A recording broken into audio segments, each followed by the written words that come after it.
Well, welcome everybody. This is lesson 4. We're working through kind of the basics of Photoshop, giving you a good understanding, a good foundation for your Photoshop skills. Last week in lesson 3, we looked at just a general, what's a layer, what's a mask, and we started working down the toolbar. And we made a little bit of the bottom tools and made about halfway through. So tonight we're just going to take our time and we're going to finish up that toolbar and look at those other tools. Again, this is an overview. I just want you to be aware of the tools that are available to you and which ones you can use, maybe you should be using, that you don't know exists. And it'll make your workflow, I think, a lot better for you. And there's a lot of tools in there we're just never going to use. Because as I've said before, Photoshop has different types of applications for different types of users. And so with that in mind, let's go ahead and we're just going to go ahead and get started right away. And I'm going to go ahead and switch on over to Photoshop. I'm hoping that everyone right now can hear well enough. And so we're going to go ahead. This is Bridge. So let's switch on over to Photoshop. And last week, we worked our way down. We looked at these bottom tools, our hand tool and our zoom tool. Then we worked down from the top down is the way we've been working. And we made it all the way down to the pen tool.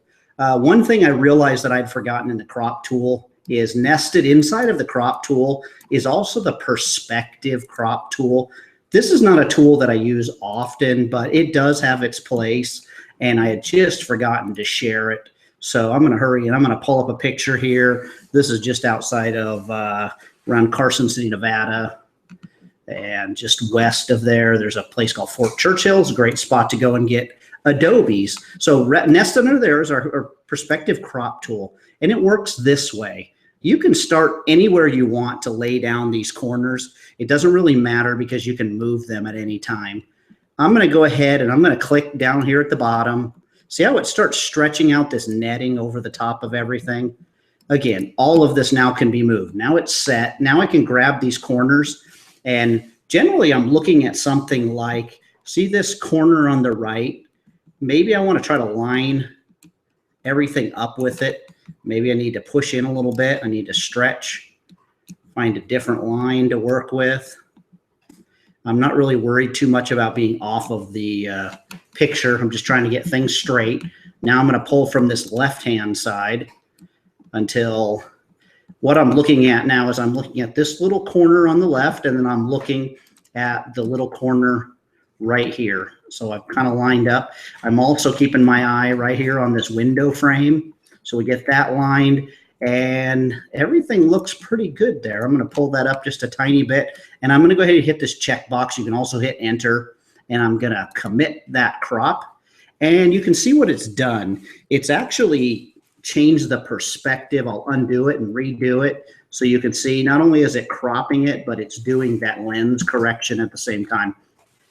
Again, this is something you could do in lens correction, but sometimes it's just a lot easier to do this as you're cropping. And a lot of times when we shoot buildings looking straight up on them, you get that crazy perspective. This tool will help us straighten that perspective as we crop. So then I could go in there with now my crop tool, and I could now crop it to a nice little crop there. And so there we go. So that's our perspective crop tool. Again, not something I use a lot of, but occasionally there is times where I do need to straighten things up. And I like using that tool, so I thought I might share that one also. Now, we left off last week at our brush tool. So the next tool underneath there is our pencil tool. I'm going to go ahead and select a pencil. So if you remember, this is called our options bar up top. These are all the options for our tools. So the first thing I'm going to do is I can select a pencil. If you just think of this as a pencil, one of the things that I know a lot of people like using it is if you think of the pencil tool as a constant hard brush. If you like using hard brushes, you'll love using the pencil tool. It works pretty much like a brush, but it does have a few neat little features, like these pencils down here. I've already got one selected. These are what are called erodible tips. So what happens is as you use them, See, right now we're looking at up top here to the left, we're actually seeing our pencil tip. As we use it and we draw a little bit, here, let's undo that. I'm gonna put a new layer on here, I think, so that we can actually see this. Matter of fact, I'm gonna close this out and I'm gonna go ahead and I'm gonna open us up a new document. There we go, just a square document. And I am also gonna bring up my brush panel. So I'm going to go Windows, right here, brush, or F5 I could hit. And now it's going to, let's see if we can get going here.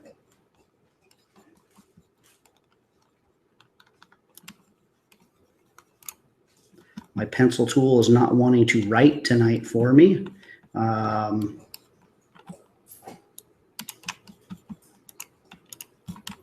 Grab one of our other brushes. There it is. Let's get this a little bit bigger. It's also kind of slow.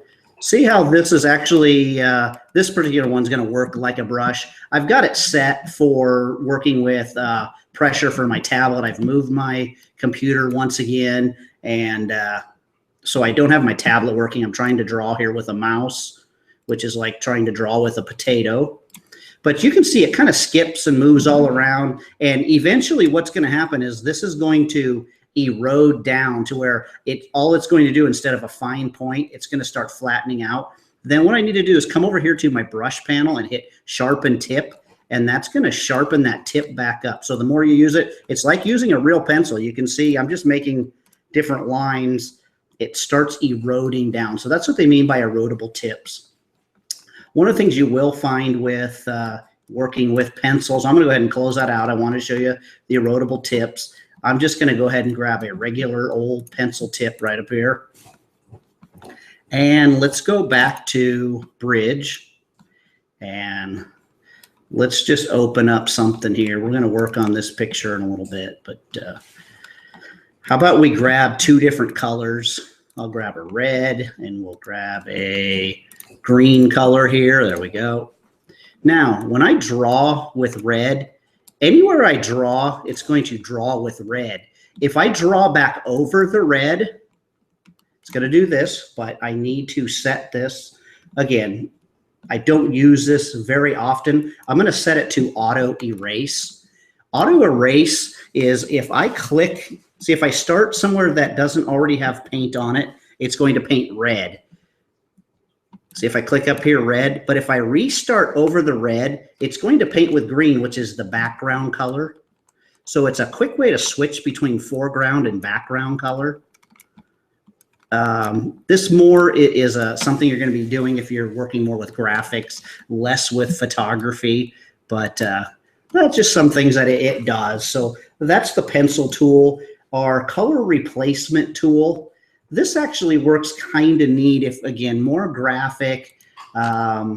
You can look this up online, but I've got some presets, not on this one, on my mixer brush, but my color replacement tool, it just has the ability to color and replace a color. See how it's, because I selected that yellow, it's only going to color in the spots that are close. The tolerance is within 30% of that color.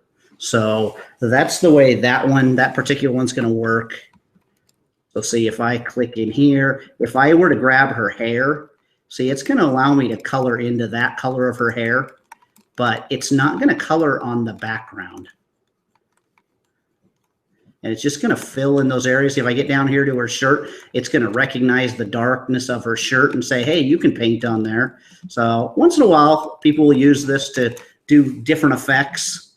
You know, then we've got our blending modes we can play with, but it allows us to select a color and paint over those colors. And then the last one is our mixer brush tool. And this particular tool we actually can use for retouching faces. I know a lot of people that like to use this particular brush, so I'm going to zoom in here. And basically what it does, it takes a sampling. I've got this set to a moist, heavy mix brush, and I've got the wetness set at 10%. I've got the load set at 5%. the mix at 100%, and the flow at 10%. We're not going to spend a lot of time. Again, these are things we'll use later on in lessons. I just want to let you see it. But, this is going to be recorded, so you could find these. And once I get things set how I like them, I'll come over here. See, I made a preset called Skin. It's the only time I ever use this. I can click on that. It's going to give me those sets. How did I do that? Once I got these numbers how I want them, I went to the little gear up here and I said a new tool preset, and I called it Skin. So I'll show you here what that does as we zoom in. You can start seeing, again, I would do this on its own layer, but I'm clicking here quite a bit. It's a little bit easier, again, when I'm using the Wacom tablet versus trying to do it with a mouse. But what you can see is I should actually probably back up and let you see this on a new layer so you can see what's happening there. So there we go.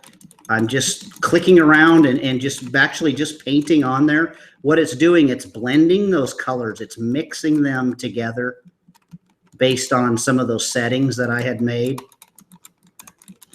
And this would take quite a long time, so I'm not going to show you, but I am going to zoom in one more time, and I will turn it off and then back on. And you can see what it's doing. It's starting to soften that skin. This is not particularly a method I like to use. See right there? It's basically blending the two different colors of skin together. So there it is. But that's what that brush does. I wanted you to see that tonight. So that is our mixer brush. I'm going to go ahead and put this back to our brush again. Remember last week we went over the brush. That lesson is still up, so that's available for you to go watch, that first half of the tools. So let's not save those changes. The next tool down the line is our clone stamp tool and our pattern stamp. So I have a picture here that I want to use, and this is also what a lot of people refer to as the divorce tool. You got that crazy X you need to cut out of a picture. This is the tool you use. So S is the shortcut, the keyboard shortcut. See right there, clone stamp tool, parentheses S. So I hit S, and the first thing I'm going to do is I'm going to show you, this is probably the way you're using it, and you're using it wrong. You're using it close to right, but it really is the wrong way. If I hold down my Alt key, I'm going to get this target. So let's say we wanted to get rid of this old downspout. So I'm going to target a piece of the wall that doesn't have the downspout, and I'm going to go ahead and left click there. So I've sampled that spot. See now as I paint, do you see the little X off to the right of the spot that I sampled? And a lot of you are going, yep, I use this all the time to get rid of power lines and things like that. Well, you say you don't look like you're doing any different than I do. Well, I did it wrong. And there's two main reasons why I want to emphasize this, that you're doing it wrong. Well, because people change their mind and we make mistakes. Now, what do I mean by that? Let's undo all of that. Here's what you must do when you're using the clone stamp. You must create a new layer, that new clear sheet of plastic that you're going to work on. You need to make sure that your sample up on your options bar says current and below. It will by default, the first time you open Photoshop, will say current layer. If it is set to current layer, you will sample and you will paint and you will see it doing nothing, but your history will say it's doing something. That's because I am sampling the current layer with nothing and I'm painting nothing on nothing. So Photoshop says, hey, I'm doing something. So this is where we run into some problems. We need to set this up here to current and below. Don't do all layers. If you do all layers, you can actually sample something that's above and it will streak across. It's just, trust me, set it to current and below. So again, no different than the way I did it before. It's just I'm doing it on its own layer. And I'm not going to, for the sake of time, we're not going to try to make this look good. All I'm going to do is try to quickly make this downspout disappear so you can see the tool in use. And again, probably a lot of you have used this tool anyways, but I wanted you to really get thinking to use this all the time on its own layer. And again, I'm going to make a couple mistakes here, and I want you to see these mistakes. because this will emphasize why I say you must do this on its own layer. So here's the mistakes that we make in Photoshop. Well, before I get into the mistakes, here's one of the reasons you do it on its own layer. What happens when you do this and your client says, oh my goodness, we're a downspout company. What happened to our downspout? You can always click on the eyeball, remember on your layers over here, and turn it off and say, you mean that one? And no harm, no foul. If I had done this to the background, I would have crushed those pixels. I wouldn't be able to bring it back. So I would have actually ruined this image. But here's most of the time, the problems we have in Photoshop. I send this now off to my friend Dan to print. And he calls me up and he says, hey, Mark, we got to get this girl to do some other photos for us because I think she's a superhero. And I say, what do you mean? And he goes, hey, open that picture up and zoom into her knee. I think she has the ability to make herself invisible. Oh, I actually cloned onto her knee. See that? She's not becoming transparent. I've just cloned over her knee. These are the mistakes a lot of times that don't show up until you go to print. And then you start going, oh no, why did I do that? If I did it on its own layer and I save this, that knee is ruined. I can't fix it. I'd have to cut a new knee out. I'd have to start over. I'd have to fake it, whatever. It would never look good. But because I did it on its own layer, you guys all learned last week what a mask was. I'm going to click right down here and I'm going to click add a layer mask. I've got a white mask. So I'm going to grab my brush and I am going to select a black brush. And remember, anywhere that I paint black on this white mask, it brings that area back, right? Remember, it's like an eraser tool. Now I can actually turn this on and off and see, did I mess up anywhere else? And it looks pretty good. So what could have actually costed me the entire print job there, I was able to fix in just a couple of keystrokes. That's why I need to do it on its own layer. So that is the clone stamp. The next thing down there is my pattern stamp. So I'm going to grab the pattern stamp brush. I don't use the pattern stamp brush ever. I will admit that. I know a lot of people tell me they do occasionally, but let's actually marquee off something. Let's put a new layer in here and let's put a little rectangle. Let's grab that pattern stamp brush. And up here we have some patterns. You can create your own patterns very quickly, just like we created our own brushes. What we can do here is, I don't know what this is, this yellow thing. And see what it does? It actually creates a repetitive pattern, whatever that, oh, it's a whole bunch of flowers. The problem that I have with the pattern stamp is whatever size these flowers were when this stamp was made, that's how big they were always going to be. They're not scalable. So they were tiny flowers on this big image, so they're just going to keep repeating themselves. Anything can be made into a pattern. This image right now could be made into a pattern. All I would have to do is say edit and right down here, define pattern. See the picture? And let's say okay. It is now a pattern. So if I go here and grab my marquee tool and grab another marquee, I will do it on that same layer. Let's grab our pattern stamp. Let's go ahead and find that right there. You're not even going to see it because, see that? It's actually in the same place, the exact same size. This would have to go on a giant image for us to actually see anything change. So that's our pattern stamp. The rest of the tools right now we're going to go a little bit quicker through. My art history brush, it gets very confusing and it's a brush that we don't use very often. It's very unruly. It gives us some artistic effects. We used to use it quite a bit when we didn't use a lot of layers, which would allow us to paint things back. But you can look those up. Again, art history brush is something I don't think we'll ever have a lesson on. So we're going to skip that one. The next one down is our eraser tool. This is obviously a tool that I wish they would get rid of.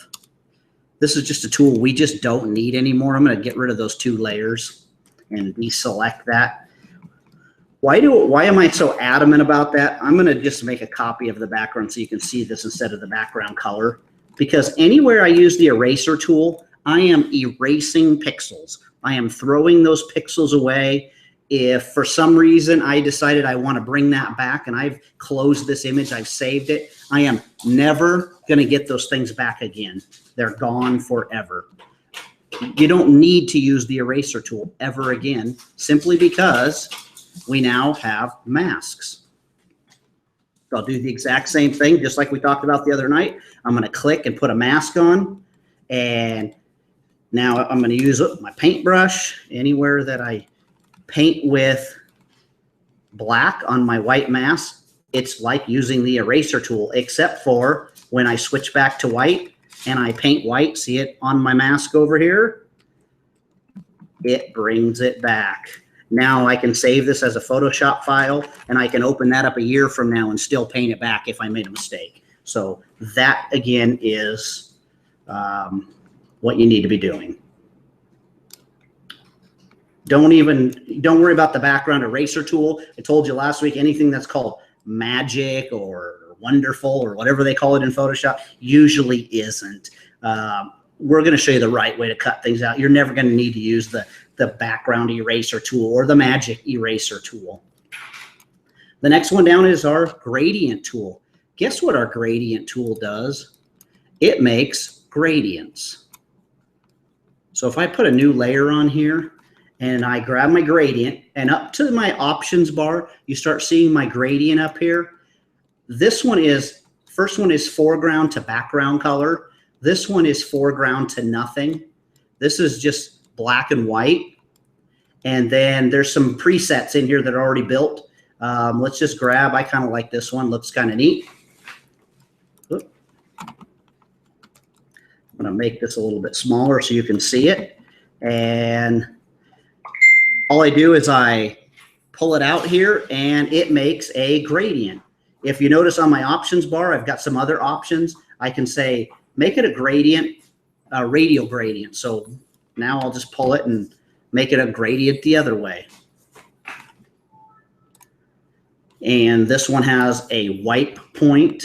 This one goes from the top down and repeats itself. This one kind of makes a little kaleidoscopy type thing. But generally I'll use this one, and I use the foreground to background color, and I will use it quite a bit when I use masks in order to taper a mask and get a nice gradient to it. But if you ever need to make gradients, that's how you do it. I can actually double click on the gradient and it will bring up my gradient editor. And right here, it's pretty self-explanatory. This is where I can add new colors. I can move the colors. I can change them. See that? I can double click that and I can make it go from green to black. Oh, let's say okay. Let's change this color here, this dark color here, to this color. So see, we just created our own little custom one. So it's really simple to do, not hard to make. Nested underneath our gradient is our paint bucket tool. Paint bucket tool, again, every type of program that you work with will allow you to use a paint bucket tool. Let's go ahead and we'll just throw a new layer on there. And if I click on that new layer, it's going to fill the whole thing in. Like that, with whatever the foreground color is. So let's go try green, and I'll say okay. And I will, whoops, I didn't change the color there. Say okay, there we go. Now when I click, it'll fill in with that green color. So that's my gradient tool, pretty self-explanatory. These next tools are the ones that I just never ever use. Occasionally I'll find something to use them for, but the blur tool, I never use. All it does is the more I color over her, whoops, it's not coloring on her. Let's get rid of that layer that had nothing on it. Let's let you zoom in. I don't even know what the shortcut is. That's how little I use this tool. See, the more I draw or I color over this, the blurrier that's going to get. The problem with this is it destroys pixels. If I want to blur this, I'm going to use filter, blur, something like Gaussian blur to make a blur. Now it's going to be done. I'll show you later when we get into smart objects, how you can actually redo a blur. So avoid these at all costs, the blur, the sharpen tool. The more that I color over, it just continually sharpens her to the point where it gets out of control. And my filters, which we will look at a later lesson, I have the ability better to sharpen there. The smudge tool, this kind of turns it into like, it reminds me of working with an old Polaroid, but it just smears things around. No, this is not the Jenny Craig tool where you make yourself thinner. This is just a really crummy tool. I guess if you want that effect, that's the tool you're going to grab for. The next one is the dodge and burn tool and the sponge tool. Again, tools that I never use. I have one thing that I use the burn tool for, and that's only when I'm specifically working in channels. And again, we'll talk about channels at another date, but the dodge tool. Dodge and burn are just old terms from the dark room days. So to dodge something means to make it lighter. So I can, on my options bar, I can choose midtones, highlights, or shadows. We chose midtones here. And guess what? The more I paint over, the lighter those midtones are going to be. I'm going to show you a better way to dodge and burn that is non-destructive in a later lesson. I just want you to see these tools tonight. The next one is the burn tool. Burning means to make something darker. So see how I'm burning in here? I don't want to use that tool for burning. I'm going to do it on its own layer. We're going to mask in the areas. And that's coming up very quickly. So in the next couple lessons, we'll be dodging and burning. We use it quite a bit. And then sponging. This, I've got it set to desaturate, or you can do to saturate. It's kind of like taking a wet sponge and it's saturating the colors and really bringing those colors out. Better ways to do that, again, on their own layers.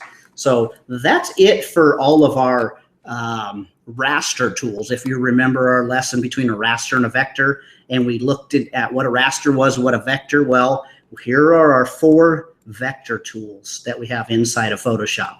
And the first one is our pin tool. I'm going to get to that last. So as well as our selection tool. So I'm going to actually work up on these particular ones. So down at the bottom, we have what's called our rectangle tool.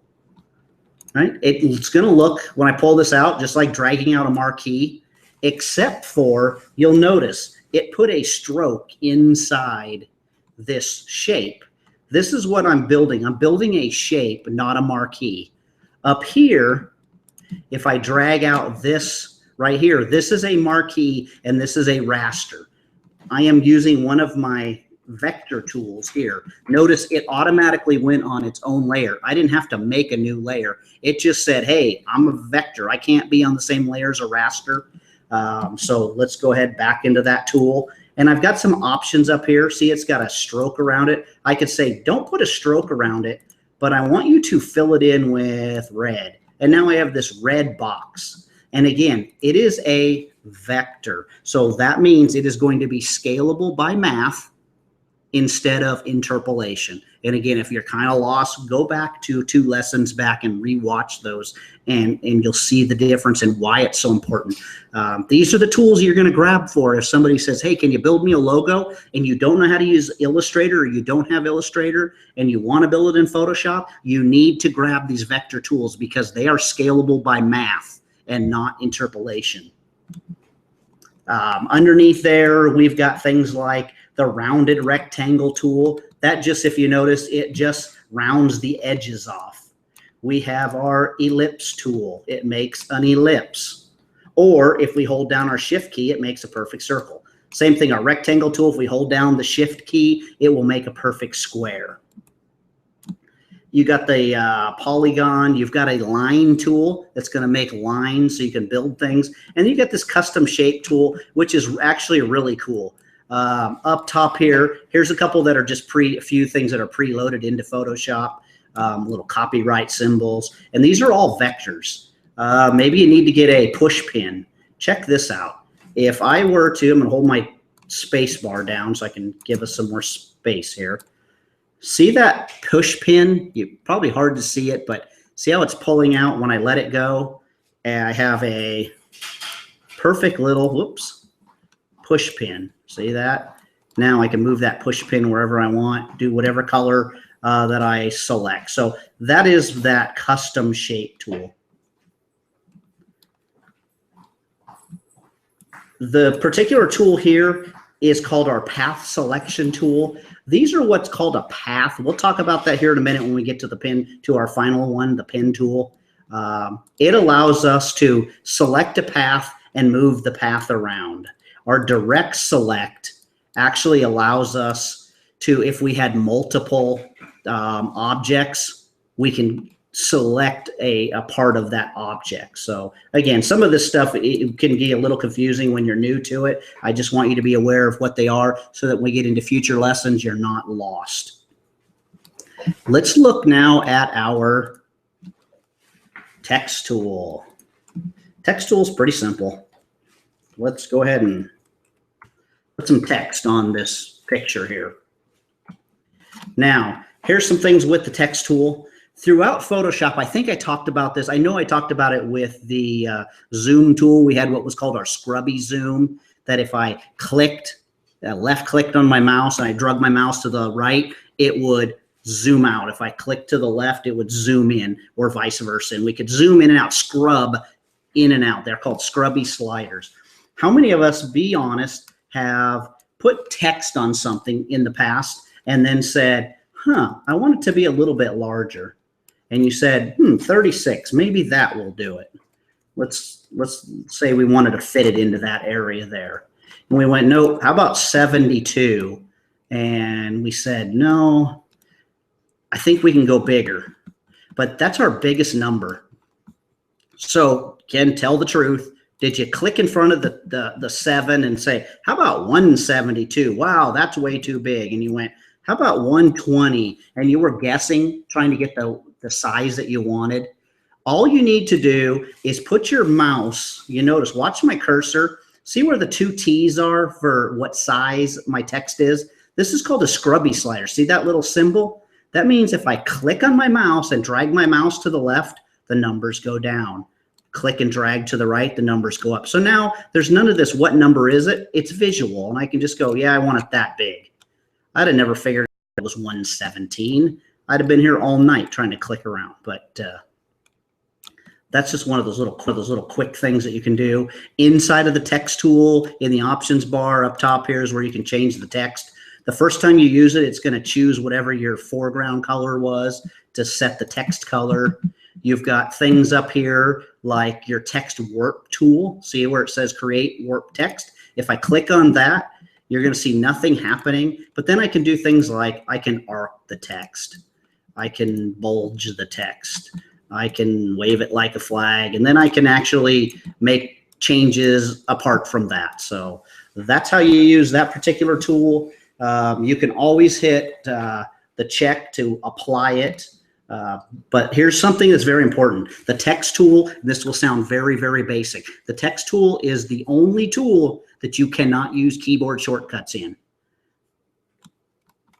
And you're saying, sounds pretty logical, right? Because if I say hit V because I wanted the move tool, well, guess what I just did? I just typed a V. And I know you're saying, well, that's pretty obvious. Yeah, until you bring an entire copy somebody's email and you bring a giant paragraph in and you're moving that paragraph around, it gets to be a problem. So just you have to click to get out of the tool. So I'll get the move tool. That is our text tool. We'll look at all kinds of things we can do with text over the next couple weeks, but that's the basic. We're going to look at our very last tool, and this is the pin tool. So let's go ahead and not save that. Let's pull up something different here. And pretty common. Somebody says, hey, can you cut me out of an image? So we're going to look at this image right here. And the first time you use the pin tool, it'll get really, really frustrating. And here's the reason why. I'm going to grab my pin tool and I'm going to click. And what I'm going to do is I'm putting an anchor point. See how that line is stretching out? Some of you that have used Photoshop for a while maybe don't know this. In this little gear up here, I can click and that says rubber band. If you like to see it, then click on that and turn the rubber band on so you actually can see where that's going to go. That can be helpful. I'm going to actually turn it off tonight. And here's the problem, what happens the first time you use the pen tool. And I wish somebody would have taught me this and I didn't have to figure all this out on my own, is you would click, and then what happens when you pull this out, you get what's called a handlebar. And the more I pull it out, the steeper this curve gets. This is a mathematical curve called a Bezier curve. This is called the Bezier handle. But the first time you use Photoshop, what'll happen is you'll pull that handle out and you'll kind of move things around and go, hey, that looks pretty good. And then when you go to click on the next thing, see this weird loop here now? You start going, whoa, how do I get all this stuff to do what I want it to do? And then what happens is everybody goes, forget it. This thing doesn't work. Give me my lasso tool. And they grab their lasso tool and they start doing the lasso tool. And then they go, oh, wow, that line thingy is still there. That line thingy is a mathematical path. Notice as I have layers panel, I have a channels, I have a paths panel. There's that path. That's that working path. Photoshop says, I don't know why you made this, but it's a mathematical path you're going to do something with at some point. It doesn't print. It's just part of this file. I'm going to go ahead and drag this down to the trash can and delete it and start over. I told you last week, in order to learn the pen tool, you got to watch the 1978 film, The Gumball Rally. If you go to my Facebook page, I linked the little scene today. I found it on Facebook. Right, I found it on YouTube. You got to watch it, but I wish somebody had taught me this when I learned the pen tool. And that is, there's a scene, it was the movie about all the celebrities that would race their cars across the United States. And I've always, ever since I was a kid, I remember watching this the first time in 1978, and I thought this was the coolest scene. Raul Julia is supposed to be, he's the actor who's supposed to be the Italian Formula One racer that's been hired by this millionaire to drive his Ferrari across country in this illegal race to try to, one up everybody. So Raul Julia is getting ready to start the race, and he's sitting there with the millionaire who owns the car, and they're getting ready to start the race. And Raul turns to him and says, I give you the first rule of Italian racing. And he reaches up and he snaps the mirror off that brand new Ferrari, and he just chucks it over the back of him. And he goes, Mario no care what's behind him, only what's in front. And he starts that race. And as a kid, I thought, whoa, that's cool. He snapped that mirror. But that's the pen tool. You don't need to worry about what's happening behind you with the pen tool. You can fix things later. But here's what I mean. I'm going to go ahead and grab my pen tool again. And I'm going to do my first anchor point. And then I'm going to click and make my second one. I'm going to drag this out to where I want to go. I don't care what's happening behind me. I'm going to click and drag to where I want to go. I would probably get that eyelash or eyebrow there, but I'm not going to tonight. We're just going to drag it out to where I want to go. Drag it out to where I want to go.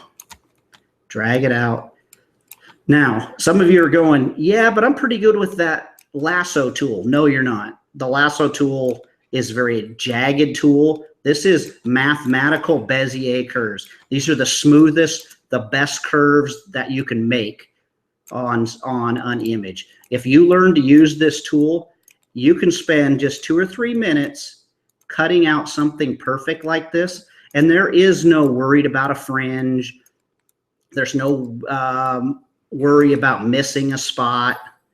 And even if you did, all that stuff can be fixed. So let's just stop right there. We'll cut that across. And I just want to really quickly click back here. So I've actually tied off that, and I've completed that path. Now, this is not a selection. If I grab my pen tool, not my pen tool, sorry, my paintbrush, and try to paint anywhere. See, Photoshop isn't going to say, oh, you can only paint inside of there like a selection. No, it's going to it's going to just let me paint anywhere. So I'm going to undo that. What I have to do is, while I'm in the pen tool, I have to right click here, and it says make a selection. And if I click that, it's going to give me this option to say, do you want to feather it? And I'm going to say no, because I did it right. Now I have this selection. If I go back to my layers, I can go here and click on a mask. All of that information, see if I hold down my shift key and turn that mask on and off, is all still there. I've just hidden it with my mask. This is the tool you need to master if you need to cut things out of an image. Do not waste your time trying to get, unless you're shooting on like a solid white background and they're not wearing light clothes or something, this is the tool you need to learn how to use. Do not use your magic wand tools and all those other lasso tools. This is the right tool to master. I actually, at any of those points, I could have went back in and readjusted them. Just want to give you a rudimentary knowledge of this. We'll be cutting things out in the future, and you'll be able to kind of see a little bit more in depth. Dan just had a new baby, and so his wife had a new baby. We'll have him on in a few weeks, and he's going to do some more advanced cutting out things, and you're going to learn a lot more about this tool.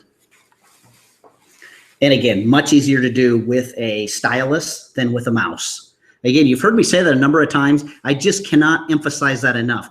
The most expensive, or I should say it this way, the cheapest Wacom tablet, and right now they're like $69 or $79 for an inexpensive one, the low end. I wouldn't suggest them, but if that's what you can afford to do, the cheapest Wacom tablet is better than the most expensive mouse on the market. So just so you're aware of how important it is to learn how to do this. So that is our pen tool. And again, play with these things. Don't wait until you're under the gun and go, oh yeah, he showed us that pen tool. I'm going to figure it out today. And I got this wedding picture that's due in a day. That's not the time to figure it out.